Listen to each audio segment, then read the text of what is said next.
एक ऐसी स्थिति की कल्पना करते हैं, मतलब जरा सोचिए कि एक इंसान की महीने की कमाई सिर्फ 50 रुपए है, लेकिन अपना रौब जमाने के लिए वो इंसान 3,000 रुपए के गहने खरीद लाता है। 3,000 के मतलब आमदनी से कई गुना ज्यादा। बिल्कुल। आज की इकोनॉमी के हिसाब से अगर हम इसकी तुलना करें ना, तो ये कुछ वैसा ही है कि कोई 50,000 महीने कमाने वाला इंसान सिर्फ समाज को दिखाने के लिए 30 लाख की कोई रोलेक्स घड़ी खरीद ले। बाप रे, और वो भी उधार मांगकर या फिर चोरी करके, है ना? एकदम सही। और पहली बार सुनने में ये किसी सस्पेंस थ्रिलर या किसी बहुत बड़े आर्थिक घोटाले की शुरुआत लग सकती है। मतलब अक्सर जब गबन या घोटाले शब्द सामने आते तो हमारे दिमाग में कोई भ्रष्ट राजनेता आता है। हाँ, या फिर स्विस बैंक के खातों में छिपे करोड़ों रुपए। बिल्कुल, लेकिन यही हमारी सबसे बड़ी भूल होती है। मतलब हम गबन को सिर्फ बही खातों और कानूनी अपराधों तक ही सीमित कर देते हैं, जबकि अगर हम गहराई से देखें तो असली गबन अक्सर हमारे घरों के ड्राइंग रूम में हमारी अपनी महत्वाकांक्षाओं के बीच जन्म लेता है। सही बात है। और बिल्कुल इसी विचार को केंद्र में रखकर आज हम साहित्य के एक बहुत ही गहरे और जटिल विषय की विस्तृत चर्चा करने वाले हैं। आज हमारी मेज पर कई अहम स्रोत मौजूद हैं, जिनमें मुंशी प्रेमचंद के कालजयी उपन्यास गबन की मूल समीक्षाएं शामिल हैं।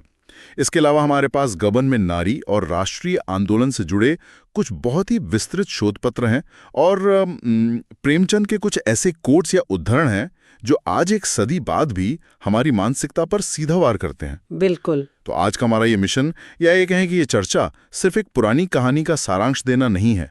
आज हम उस एक्सरे मशीन को चालू कर रहे हैं जिसे प्रेमचंद ने 1931 में बनाया था। ये एक्सरे वाली उपमा बहुत सटीक है ना? हाँ, क्योंकि जब कोई हड्डी टूटती है ना, तो बाहर से सब कुछ एकदम सामान्य लग सकता है, लेकिन अंदर ही अंदर ढांचा पूरी तरह खोखला हो चुका होता है। प्रेमचंद का गबन समाज के इसी खोखलेपन को सामने लाता है।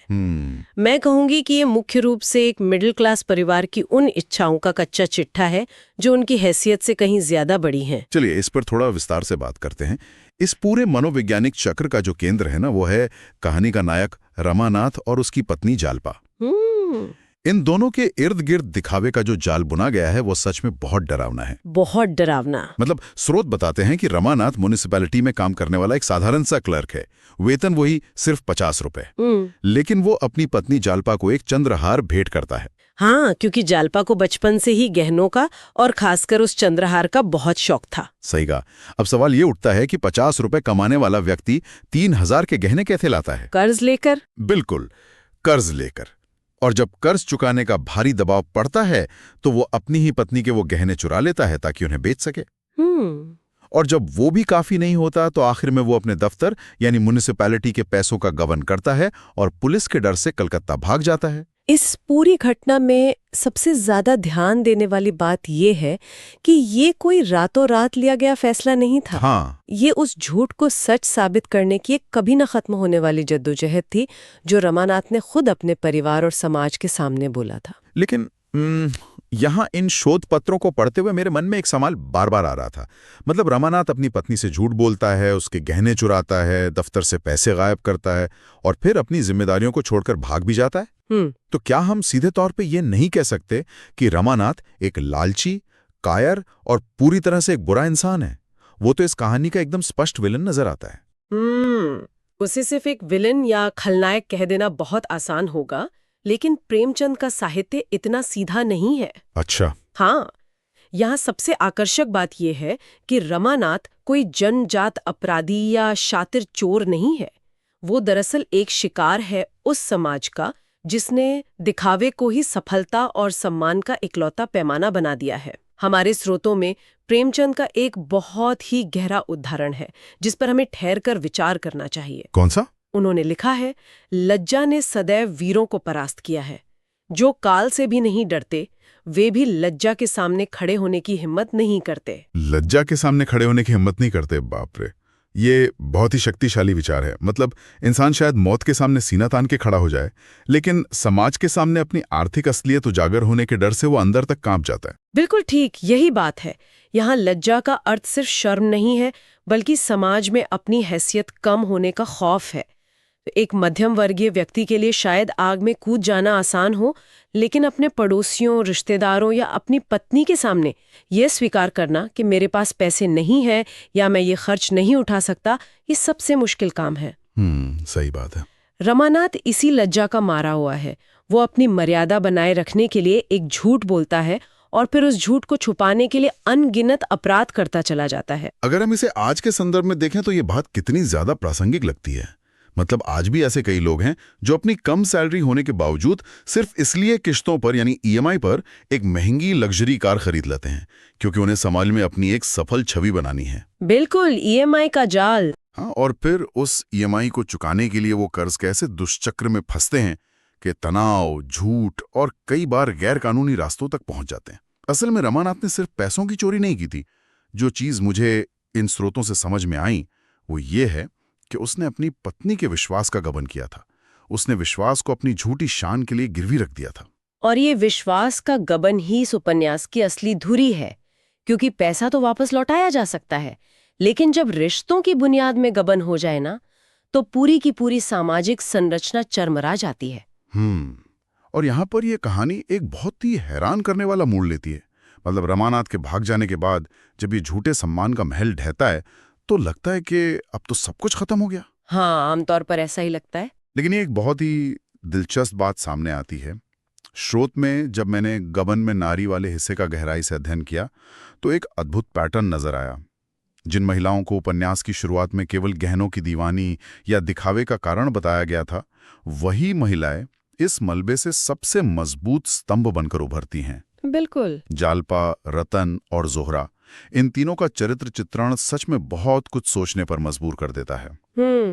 प्रेमचंद ने आभूषण प्रियता को महिलाओं की कोई स्वाभाविक कमजोरी नहीं माना है, बल्कि इसे एक ऐसी पितृसत्तात्मक सामाजिक संरचना का परिणाम बताया है जहां महिलाओं के पास आर्थिक सुरक्षा का कोई और साधन था ही नहीं। जालपा का चरित्र इस बात का सबसे बड़ा प्रमाण है। उसका विकास ही इस उपन्यास की जान है। सच में जालपा का वो प्रसंग तो रोंगटे खड़े कर देने वाला है। शुरुआत में वो उस बिलौरी हार या कहें क्रिस्टल नेकलेस के लिए इतनी पागल थी कि उसके बिना अपना जीवन अधूरा मानती थी। हाँ, बचपन से ही। लेकिन जब उसे असलियत पता चलती है कि रमानाथ ने उसके चंद्रहार को चुराया है, कि वो कर्ज में बुरी तरह डूबा हुआ है, तो वो टूटती नहीं है, बल्कि उसका सारा भ्रम एक झटके में टूट जाता है। और यहीं पर वो बहुत बड़ा कदम उठाती है। बिल्कुल। शोध पत्रों में एक बहुत ही खूबसूरत उपमा दी गई है इसके लिए। जब जालपा उस नकली चंद्रहार को तोड़कर गली में फेंक देती है तो इसकी तुलना उस उपासक से की गई है जो अपनी पूजा समाप्त हो जाने के बाद मिट्टी की मूर्तियों को जल में विसर्जित कर देता है। ये विसर्जन की उपमा केवल कोई साहित्यिक अलंकार नहीं है। मैं कहूंगी कि ये एक बहुत गहरी मनोवैज्ञानिक प्रक्रिया का प्रतीक है।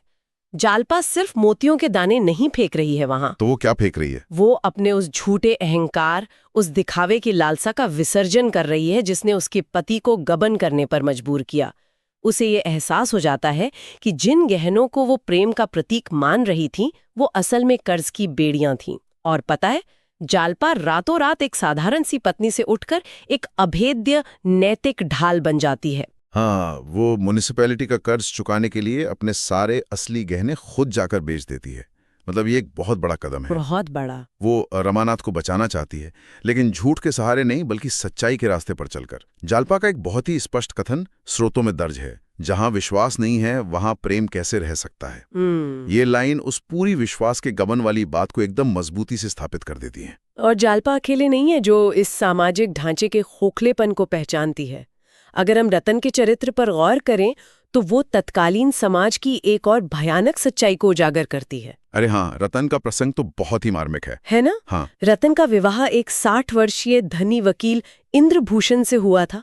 ये पूरी तरह से एक बेमेल विवाह था जो उस दौर में बहुत आम बात थी। शुरुआत में रतन भी सिर्फ गहनों और शानो शौकत में मग्न दिखाई देती है, लेकिन कहानी तब पलटती है जब वकील साहब की मृत्यु हो जाती है। और यहाँ हमें 1930 के दशक के उस सामाजिक और कानूनी तंत्र को समझना होगा। उस समय संयुक्त परिवार या कहें जॉइंट फैमिली का जो ढांचा था, उसमें महिलाओं के और विशेषकर विधवाओं के संपत्ति अधिकार न के बराबर थे। कानून और परंपराएं पूरी तरह से पुरुष वारिसों के पक्ष में झुकी हुई थीं। रतन के मामले में ठीक यही होता है। वकील की मृत्यु के तुरंत बाद उनका भतीजा मणिभूषण सारी संपत्ति पर कानूनी और सामाजिक रूप से कब्जा कर लेता है। बाप रे! मतलब एक ही झटके में रतन उस विशाल घर की मालकिन से एक बेसहारा आश्रित विधवा बन जाती है। जिस समाज में वो कल तक सिर उठाकर चलती थी, वही समाज उसे सड़क पर ला खड़ा करता है। बिल्कुल। स्रोतों में रतन का एक संदेश दिया गया है जो उसने अन्य महिलाओं के लिए छोड़ा था। वो कहती है, बहनों, किसी सम्मिलित परिवार में विवाह मत करना, और अगर करना तो जब तक अपना घर अलग ना बना लो, चैन की नींद मत सोना। बहुत कड़वा सच है ये। हाँ, ये सिर्फ एक महिला का दुख नहीं है, ये पूरे सिस्टम पर एक सीधा प्रहार है। और ये प्रहार इसलिए जरूरी था क्योंकि प्रेमचंद ये दिखाना चाहते थे कि महिलाएं गहनों को सिर्फ शौक के लिए नहीं, बल्कि अपनी इकलौती आर्थिक सिक्योरिटी के रूप में देखती थी। क्योंकि जमीन और जायदाद पर तो उनका कोई अधिकार था ही नहीं ना। रतन का ये अनुभव उस पूरे सिस्टम को नंगा कर देता है। सही कहा। और अगर हम सिस्टम की बात कर ही रहे हैं तो ज़ोहरा का चरित्र इन सब में सबसे ज्यादा चौंकाने वाला है। ज़ोहरा। हाँ, पेशे से एक वैश्या। तत्कालीन साहित्य में आमतौर पर वैश्याओं को या तो खलनायिका के रूप में पेश किया जाता था या फिर बहुत ही लाचार स्थिति में। लेकिन जब मैंने ज़ोहरा का प्रसंग पढ़ा तो मैं सच में हैरान रह गया। कलकत्ता में रमानाथ की मुलाकात ज़ोहरा से होती है, लेकिन ज़ोहरा रमानाथ से नहीं बल्कि जालपा के त्याग से प्रभावित होती है। ज़ोहरा का चरित्र इस पूरे उपन्यास का नैतिक शिखर है। मैं कहूंगी कि ज़ोहरा ने अपना पूरा जीवन समाज के सबसे निचले पायदान पर एक वस्तु की तरह बिताया था। उसे कभी इंसानी गरिमा मिली ही नहीं। लेकिन जब वो जालपा को देखती है, एक ऐसी महिला जो अपने पति को बचाने के लिए अपना सब कुछ त्याग देती है, जो निस्वार्थ भाव से दूसरों की सेवा करती है, तो ज़ोहरा को उस गरिमा का एहसास होता है जो उससे हमेशा छीनी गई थी। क्या बात है। और वो भी जालपा की तरह ही सेवा के मार्ग पे चल पड़ती है। लेकिन उसका अंत बहुत ही झकझोर देने वाला है। अंततः एक अनजान महिला को नदी में डूबने से बचाने के लिए ज़ोहरा खुद नदी में कूद जाती है और अपनी जान दे देती है। जिस क्षण मैंने ये पढ़ा, मुझे वो विरोधाभास बहुत गहराई से महसूस हुआ। मतलब एक तरफ हमारा मुखिया रमानाथ है जो अपनी जान और अपनी शान बचाने के लिए बार बार भागता है, किनारे पर खड़ा रहता है, और दूसरी तरफ ज़ोहरा है जिसे समाज सबसे ज्यादा चरित्रहीन मानता है। वो बिना एक पल सोचे अपना सर्वोच्च बलिदान दे देती है। और यही प्रेमचंद की सबसे बड़ी कला है।